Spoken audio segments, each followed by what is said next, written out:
మరో breaking news చూస్తున్నాం. తెలంగాణలో ఇందిరమ్మ ఇళ్ల లబ్ధిదారులకు రేవంత్ రెడ్డి ప్రభుత్వం బంపర్ ఆఫర్ ప్రకటించింది. అర్హులైన పేదలకు డబుల్ ధమాకా తగిలేలా సరికొత్త నిర్ణయం తీసుకుంది. ఇందిరమ్మ ఇళ్ల నిర్మాణాన్ని ఉపాధి హామీ పథకంతో అనుసంధానం చేస్తూ ప్రభుత్వం కీలక ఉత్తర్వులు జారీ చేస్తుంది. దీనివల్ల లబ్ధిదారులకు ప్రభుత్వం అందించే 5 లక్షల ఆర్థిక సహాయానికి అదనంగా మరో 27,000 వరకు లబ్ధి చేకూరనుంది. ఇంటి నిర్మాణంలో లబ్ధిదారులు చేసుకునే పనులకు గాను 90 రోజుల కూలీని ఉపాధి హామీ కింద చెల్లించేందుకు గ్రీన్ సిగ్నల్ ఇచ్చింది ప్రభుత్వం. రోజుకు 300 చొప్పున ఈ నిధులను నేరుగా లబ్ధిదారుల ఖాతాలోనే జమ చేయనున్నారు. ఎలాంటి ఆలస్యం లేకుండా లబ్ధిదారులను వెంటనే గుర్తించాలని, ఇందుకు సంబంధించిన పూర్తి అధికారాలను కలెక్టర్లు, ఎంపీడీఓలకి అప్పగిస్తూ ప్రభుత్వం ఆదేశాలు జారీ చేస్తుంది.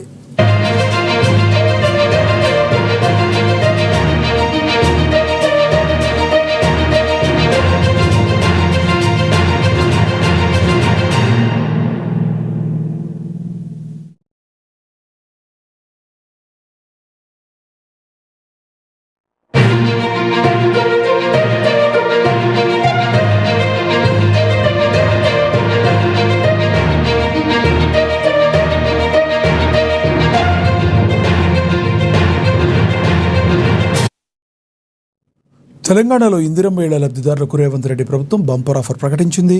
అర్హులైన పేదలకు డబుల్ ధమాకా తగిలేలా సరికొత్త నిర్ణయం తీసుకుంది. ఇందిరమ్మ ఇళ్ల నిర్మాణాన్ని ఉపాధి హామీ పథకంతో అనుసంధానం చేస్తూ ప్రభుత్వం కీలక ఉత్తర్వులు జారీ చేస్తుంది.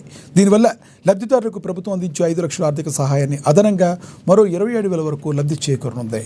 ఇంటి నిర్మాణంలో లబ్ధిదారులు చేసుకునే పనులకు గాను 90 రోజుల కూలీని ఉపాధి హామీ కింద చెల్లించేందుకు గ్రీన్ సిగ్నల్ ఇచ్చింది.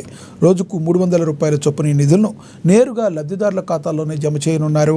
ఎలాంటి ఆలస్యం లేకుండా లబ్ధిదారులకు వెంటనే గుర్తించాలని, ఇందుకు సంబంధించిన పూర్తి అధికారాలను కలెక్టర్లు, ఎంపీడీఓలకి అప్పగిస్తూ ప్రభుత్వం ఆదేశాలు జారీ చేసింది.